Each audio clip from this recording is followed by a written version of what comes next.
भारत और ब्रिटेन के बीच एफटीए हो गया है।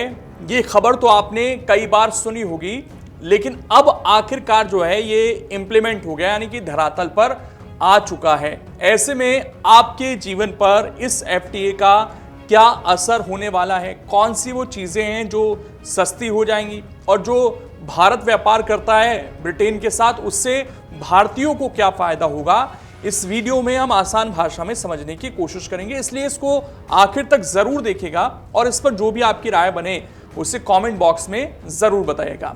नमस्कार, बहुत स्वागत है आप सभी का। मैं हूं आपके साथ लोकेंद्र त्यागी। भारत और ब्रिटेन के आर्थिक रिश्तों में 15 जुलाई का दिन एक नए अध्याय के साथ जुड़ गया है। दोनों देशों के बीच लंबे समय से जिस व्यापार, आर्थिक एवं व्यापार समझौता यानी कि फ्री ट्रेड एग्रीमेंट का इंतजार किया जा रहा था, वो अब आधिकारिक तौर पर लागू हो गया है। पिछले साल प्रधानमंत्री नरेंद्र मोदी और उस समय के ब्रिटिश प्रधानमंत्री कीर स्टारमर ने इस समझौते पर हस्ताक्षर किए थे और अब 15 जुलाई 2026 से ये व्यवस्था जमीन पर उतर चुकी है। माना जा रहा है कि इससे दोनों देशों के बीच कारोबार को नई रफ्तार मिलेगी और कई उत्पाद पहले के मुकाबले सस्ते हो सकते हैं। इस समझौते का सबसे बड़ा उद्देश्य दोनों देशों के बीच व्यापारिक बाधाओं को कम करना है, ताकि सामान और सेवाओं का आदान प्रदान आसान हो सके। जब आयात शुल्क घटता है तो व्यापार बढ़ता है, कंपनियों को नया बाजार मिलता है और उपभोक्ताओं तक कई चीजें कम कीमत पर पहुंचने लगती हैं। यही वजह है कि इस करार को भारत और ब्रिटेन के आर्थिक संबंधों के लिए अहम कदम माना जा रहा है। अगर मौजूदा व्यापार की हम बात कर लें दोनों देशों की, यानी कि भारत और ब्रिटेन के बीच सालाना कारोबार कितना है, तो आइए इसको समझते हैं। दरअसल करीब 6,19,000 करोड़ रुपए का दोनों देशों के बीच व्यापार होता है। इसमें भारत का निर्यात लगभग 3,70,000 करोड़ रुपए का है, जबकि ब्रिटेन से भारत का आयात करीब 2,49,000 करोड़ रुपए का है। इस तरह भारत को लगभग 1,21,000 करोड़ रुपए का व्यापारिक लाभ ब्रिटेन से मिलता है, यानी कि ब्रिटेन के साथ जो हम व्यापार करते हैं उसमें भारत सरप्लस में रहता है। हालांकि ब्रिटेन के कुल वैश्विक व्यापार में भारत की हिस्सेदारी करीब 2.5% है, जबकि भारत के कुल व्यापार में ब्रिटेन की हिस्सेदारी लगभग 1.5% ही है। यही कारण है कि दोनों देश इस साझेदारी को और मजबूत बनाना चाहते हैं। अब सवाल यह है कि आखिर फ्री ट्रेड एग्रीमेंट होता क्या है, तो इसको भी आइए समझ लेते हैं। दरअसल ये दो या उससे अधिक देशों के बीच होने वाला ऐसा समझौता होता है जिसमें तय किया जाता है कि किन वस्तुओं और सेवाओं पर आयात शुल्क घटाया जाएगा या पूरी तरह खत्म कर दिया जाएगा। बदले में दूसरा देश भी अपने बाजार में ऐसी ही रियायत देता है। इसका फायदा दोनों तरफ के कारोबारियों और उपभोक्ताओं को मिलता है। कंपनियों को नए बाजार मिलते हैं, जबकि लोगों को कई उत्पाद पहले से कम कीमत पर उपलब्ध हो सकते हैं। भारत के लिए इस समझौते की सबसे बड़ी उपलब्धि ये माना जा रहा है कि अब देश के करीब 99% निर्यात को ब्रिटेन के बाजार में शुल्क मुक्त पहुंच मिल जाएगी, यानी भारतीय उत्पाद बिना या बेहद कम शुल्क के ब्रिटेन पहुंच सकेंगे। इससे भारतीय उद्योगों की प्रतिस्पर्धा बढ़ेगी और निर्यात में तेजी आने की उम्मीद है। और इससे खासकर जो हमारे पड़ोसी देश हैं, चाहे बांग्लादेश हो, चाइना हो, उन पर असर पड़ेगा, क्योंकि भारत के जो सामान हैं वो अब ब्रिटेन में सस्ते पहुंच जाएंगे और इससे कहीं ना कहीं भारत के उद्योग को फायदा मिलेगा। इस समझौते से सबसे ज्यादा फायदा कई बड़े उद्योगों को मिलने वाला है। टेक्सटाइल सेक्टर को ब्रिटेन में बड़ा बाजार मिलेगा, इसमें बांग्लादेश काफी आगे रहता है। समुद्री उत्पादों का निर्यात बढ़ सकता है। चमड़ा उद्योग, पेपर, फर्नीचर, फुटवेयर, खेल सामग्री, खिलौने, रत्न और आभूषण, ऑटो पार्ट्स, इंजीनियरिंग उत्पाद, जैविक रसायन और खनिज क्षेत्र की कंपनियों को भी नए अवसर मिलने की संभावना है। इससे उत्पादन बढ़ने के साथ रोजगार के नए अवसर भी पैदा हो सकते हैं।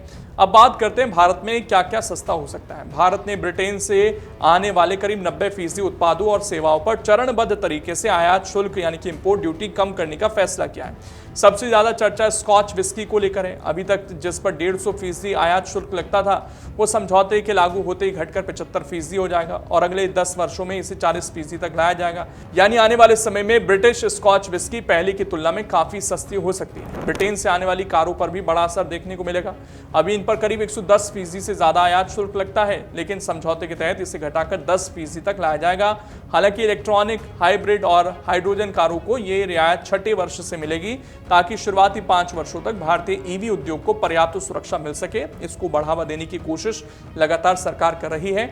इसके अलावा तय अवधि में सीमित संख्या में ब्रिटिश यात्री वाहनों के आयात की अनुमति भी दी जाएगी। ट्रकों पर लगने वाला शुल्क भी धीरे धीरे घटाकर 5वें वर्ष तक 8.8% किया जाएगा। अगर कारों के शुल्क को आसान भाषा में समझें तो जो महंगी गाड़ियां हैं, लग्जरी गाड़ियां हैं, दरअसल वही ब्रिटेन से हमारे देश में आती हैं। और पहले वर्ष में 3000 सीसी से अधिक पेट्रोल और 2500 सीसी से अधिक डीजल इंजन वाली कारों पर ड्यूटी 110% से घटाकर 30% कर दी जाएगी। इसके बाद 1500 सीसी से 3000 सीसी तक की श्रेणी में ड्यूटी 66% से घटाकर 50% होगी। 1500 सीसी तक के इंजन वाली कारों पर भी ड्यूटी 66% से घटाकर 50% की जाएगी। 5वें वर्ष तक कई श्रेणियों में ये दर घटकर 10% तक पहुंच जाएगी। और इस तरह की जो गाड़ियां हैं वो करोड़ों रुपए में आती हैं। तो अगर मान लीजिए कोई गाड़ी 5 करोड़ की आ रही है, तो अगर उस पर सीधे सीधे 100% का टैक्स मान लीजिए कम हो जाता है तो कीमत काफ़ी उसकी आधी रह सकती है। हालांकि अब जो नई गाड़ियां आएंगी उनमें कितने दाम तय करती हैं कंपनियां, यह थोड़े दिनों में स्थिति साफ हो जाएगी। इसके अलावा मेडिकल उपकरण, कॉस्मेटिक्स, दवा उद्योग से जुड़े उत्पाद, विमानों के पुर्जे और कई इलेक्ट्रॉनिक सामान भी कम शुल्क के दायरे में आएंगे। ब्रिटेन से आने वाले कुछ खाद्य उत्पाद जैसे सैल्मन, मछली, चॉकलेट, बिस्किट और भेड़ का मांस पर भी आयात शुल्क में राहत मिलेगी। इससे इन उत्पादों की कीमतों में भी कमी आने की संभावना जताई जा रही है। हालांकि इस समझौते में भारत ने अपने कई संवेदनशील क्षेत्रों की सुरक्षा का भी पूरा ध्यान रखा है। सेब, अखरोट, कुछ बीज, वे, सोने की ईंट और स्मार्टफोन जैसे उत्पादों को शुल्क रियायत से बाहर रखा गया है। वहीं ब्रिटेन ने भी चावल, चीनी और कुछ मांस उत्पादों को इस समझौते में शामिल नहीं किया है। सबसे अहम बात यह है कि भारत ने अपने कृषि और डेयरी क्षेत्र को इस समझौते से बाहर रखा है। यानी डेयरी उत्पाद, चीज, ओट्स, खाद, तेल और कुछ कृषि उत्पादों में ब्रिटेन को सीधी बाजार पहुंच नहीं मिलेगी। इसके अलावा प्लास्टिक, हीरे, चांदी, स्मार्टफोन, टीवी से जुड़े उपकरण, ऑप्टिकल फाइबर और केबल जैसे कई क्षेत्रों को भी भारत ने इस समझौते में शामिल नहीं किया।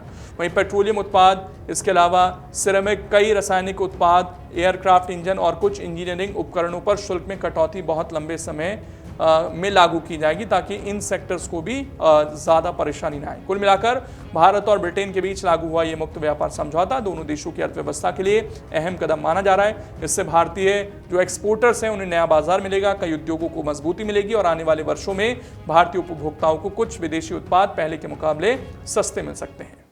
अगर आप ये वीडियो YouTube पर देख रहे हैं तो हमारे चैनल को सब्सक्राइब कर बेल आइकन दबाएं और Facebook पर देख रहे हैं तो हमारे पेज को लाइक करें।